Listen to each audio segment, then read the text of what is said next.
अस्सलाम वालेकुम रहमतुल्लाहि वबरकातुहू। मैंने 2 महीने पहले एक मूवी देखी थी जोली LLB 3, जिसमें अरशद वारसी और अक्षय कुमार थे, जो एक बिजनेस टाइकून के ख़िलाफ़ केस लड़ते हैं।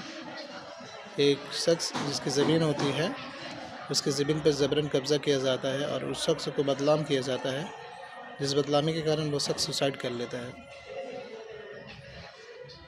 और सुसाइड के बाद उसकी एक घर का फैमिली मेम्बर रह जाती है, जो इसके अगेंस्ट फिर से लड़ना चाहती है।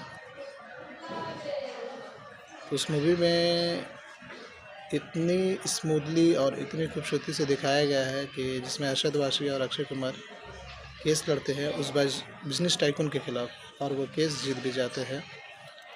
तो रियलिटी में ऐसा बहुत कम दिखाई देता है,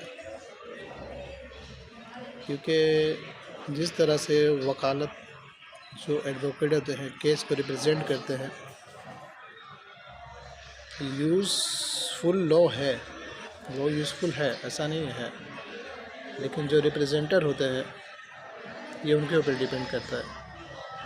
आप भले से एक एजुकेटेड तबके से ताल्लुक़ रखते हो, आप भले से इस चीज़ का नॉलेज रखते हो, लेकिन वकील जब आपको समझाना शुरू करेगा ना, तो उससे बेहतर आपको कोई नहीं समझा पाएगा।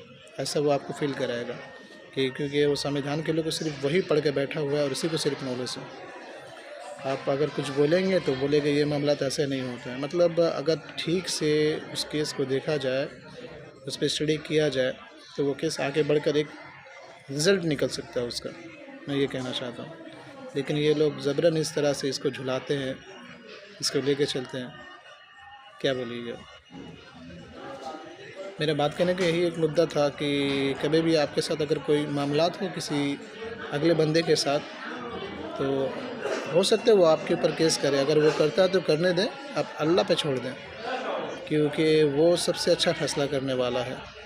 क्योंकि अगर वो करता और आप भी करते हैं केस, तो इस मामला में सिर्फ फ़ायदे वकील को होंगे और पुलिस को होंगे। आपका कुछ आप सिर्फ मेंटलिटी आपको लगेगा कि हम जीत रहे हैं, लेकिन ऐसा नहीं है। वो कुछ दिन बाद आपको रियलाइज़ होगा कि मेरा केस करना ही गलत था, मुझे ये केस नहीं करना चाहिए था। इस चीज़ों से बचें,